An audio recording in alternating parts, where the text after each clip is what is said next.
வணக்கம் கேளீர். எல்லாரும் எப்படி இருக்கீங்க? இந்த வீடியோல நம்ம பார்க்க போறது சிவப்பு கீரையோட நன்மைகள பத்தி தான். நம்மள்ல பல பேருக்கு பச்சை கீரையோட மெடிக்கல் வேல்யூஸ் நல்லாவே தெரியும். ஆனா, சிவப்பு கீரைய பத்தின விழிப்புணர்வு ரொம்பவே குறைவா தான் இருக்கு. ஏன்னா, இது நெறைய ஏரியால கிடைக்கிறதில்ல. இந்த வீடியோ நீங்க பார்த்த பின்னாடி உங்க ஏரியால இது கிடைக்கிற மாதிரி இருந்தா, தயவு செஞ்சு நீங்க அடிக்கடி இது வாங்கி உங்களோட அ வீட்ல மெனுல ஆட் பண்ணிக்கோங்க. ஏன்னா, அ இதுல அவ்ளோ மெடிக்கல் வேல்யூஸ் இருக்கு. நானுமே வந்து ரீசென்ட் டேஸ்ல தான் இத பத்தி தெரிஞ்சுக்கிட்டு சாப்பிட ஆரம்பிச்சிருக்கேன். ஸோ, ஃபர்ஸ்ட் வந்து அ இது வந்து டைஜஷன ரொம்பவே இம்ப்ரூவைஸ் பண்ணுது. அ நீங்க பார்த்தீங்கன்னா, இதுல நார்ச்சத்து அதிகமா இருக்கு. அது வந்து உங்களோட பெருங்குடல சுத்தம் செஞ்சு, அது மூலமா உங்களோட குடல் இயக்கத்த வந்து சீராக்க உதவுது. அது பெருங்குடல வந்து சீராக்குனாலே, அதனோட டைஜஷன் ப்ராசஸ் வந்து ரொம்பவே ஈஸியா நடக்கும். அதனால வந்து பெருங்குடல் புற்றுநோய், கொலஸ்ட்ரால், நீரிழிவு இந்த மாதிரியான ப்ராப்ளம்ஸ் எல்லாம் தடுக்கிறதுக்கு இந்த கீரை ரொம்பவே ஹெல்ப்ஃபுல்லா இருக்கு. அண்ட் மோஸ்ட்லி நெறைய பேருக்கு மலச்சிக்கல் ப்ராப்ளம் இருந்தா, இந்த கீரை கண்டிப்பா எடுத்துக்கோங்க. அது அது வந்து உங்களுக்கு ஒரு பெஸ்ட் ரெமெடியா இருக்கும். 2வது எல்லாருக்கும் ரொம்ப புடிச்ச பெனிஃபிட் வெயிட் லாஸ்க்கு ரொம்பவே ஹெல்ப் பண்ணுது. நீங்க வெயிட் லாஸ் ட்ரை பண்ணிட்டு இருக்கீங்கன்னு சொன்னா, கண்டிப்பா இது உங்க டயட்ல ஆட் பண்ணிக்கோங்க.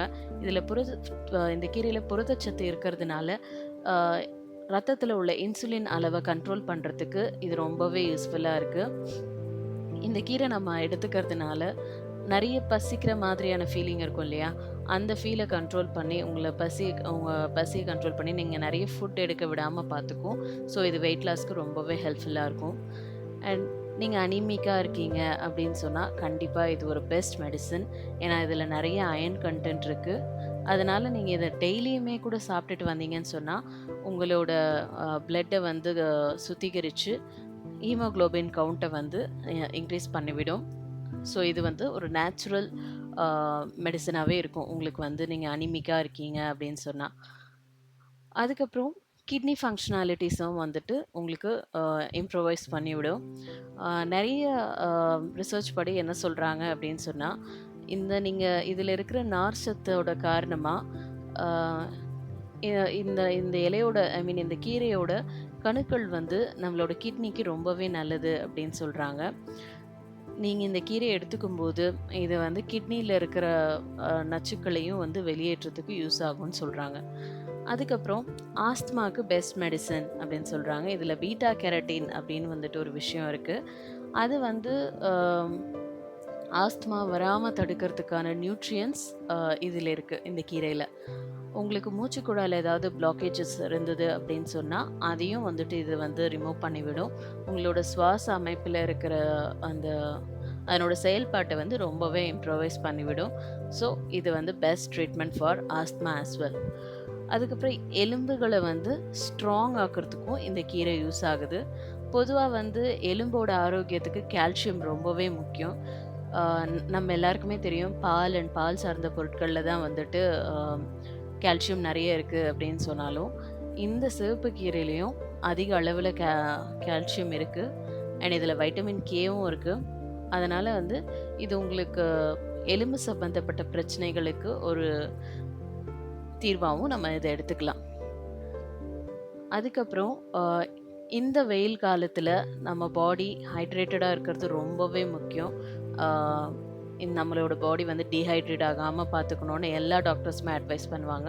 ஸோ இந்த கீரை நீங்க எடுத்துக்கும்போது, இது உங்களோட பாடி டெம்பரேச்சர ஒரு நியூட்ரலா வச்சுக்கிறதுக்கு ரொம்பவே யூஸ்ஃபுல்லா இருக்கும். ஆ மூட்டுக்கள வந்து ஸ்ட்ராங்கா வச்சுக்கிறதுக்கும், தொற்றுகள தடுக்கிறதுக்கும், ஆ நம்மளோட பாடி ஃபங்ஷனாலிட்டீஸ வந்து இம்ப்ரூவைஸ் பண்றதுக்கும், ஆ இது வந்து இந்த ஹைட்ரேஷன் அப்படின்றது ரொம்ப முக்கியம். அதனால வந்து இந்த கீரை நீங்க எடுத்துக்கும்போது, உங்க பாடி வந்து அந்த ஹைட்ரேஷன் வந்து பெர்ஃபெக்ட்டா ரிட்டெயின் ஆகும். அதுக்கப்புறம் கண் பிரச்சனைகளுக்கும் இதில வந்து சொல்யூஷன் இருக்கு இந்த கீரையில. வைட்டமின் ஏ நெறைய இருக்கு. அதனால வந்து உங்களோட கண்ணோட ஆரோக்கியத்துக்கும் இது ரொம்ப நல்லது. ஆம். அதுக்கப்புறம் ஆல்ரெடி நான் சொன்ன மாதிரி இது கேன்சரையும் தடுக்க உதவுது. இதில வந்து அ புற்றுநோய் தொடர்பான ப்ரீ ரேடிக்கல்ஸ்லேருந்து நம்ம உடம்ப பாதுகாத்துக்கிறதுக்கு ஆன்டி ஆக்ஸிடென்ட்ஸ் ரொம்பவே முக்கியம். அது இதில நான் பெட்டராவே இருக்கு. அண்ட் பெண்களுக்கு ஏற்படக்கூடிய கர்ப்பப்பை வாய் புற்றுநோய் இருக்கு இல்லையா? இதெல்லாம் தடுக்கிறதுக்கு இதில அந்த கீரையில இருக்கிற வைட்டமின் சி ரொம்பவே யூஸ்ஃபுல்லா இருக்கும். அண்ட் உயர் ரத்த அழுத்தம், ஹை பிபி சொல்றாங்க இல்லையா? அது வந்து இந்த கீரைய நீங்க சாப்பிடும்போது, அ அத கண்ட்ரோல்ல வச்சுக்கிறதுக்கு உங்களுக்கு ரொம்பவே வந்து யூஸ்ஃபுல்லா இருக்கும் அந்த சிவப்பு கீரை. ஆனா, அ இதெல்லாம் நம்ம எடுத்துக்கிறதுக்கு முன்னாடி ஒரு அ முன்னெச்சரிக்கையா நம்ம பண்ண வேண்டிய வேலை என்னன்னு சொன்னா, இந்த கீரைய சமைக்கிறதுக்கு முன்னாடி நல்லா வாஷ் பண்ணி, அதுக்கப்புறமா நம்ம கிளீன் பண்ணி சமைக்கணும். ஏன்னா, அ இதில வந்து இப்போ உள்ள விவசாயத்தில கண்டிப்பா எல்லாருமே வந்து பூச்சிக்கொல்லி மருந்து யூஸ் பண்ணாம இருக்கிறதில்ல. அதனால நம்ம அந்த கீரைய நல்லா வாஷ் பண்ணி யூஸ் பண்ணும்போது தான், நம்மளுக்கு இந்த பெனிஃபிட்ஸ் எல்லாம் முழுசா கிடைக்கும். இல்ல அப்படின்னு சொன்னா, அந்த கீரையில தெளிச்சிருப்பாங்க இல்லையா? அந்த பெஸ்டிசைட்ஸ் எல்லாம் வந்து நம்ம உடலுக்கு தீங்கு விளைவிக்கும். எந்த மாரியான சிம்ப்டம்ஸ்னா, ஒரு மாரி வாமிட் வர மாரி நாசிக் ஃபீல்ல இருக்கும். தலை சுற்றல் இருக்கும். அதெல்லாம் நீங்க அவாய்ட் பண்ணணும்னா, இந்த கீரைய நல்லா வாஷ் பண்ணி யூஸ் பண்ணுங்க. நீங்க எல்லாருமே வந்து இந்த கீரைய எடுத்துட்டு ஹேப்பியா, ஹெல்த்தியா இருங்க. அடுத்த வீடியோல பார்க்கலாம். தேங்க்ஸ் ஃபார் வாட்சிங். Keep supporting me.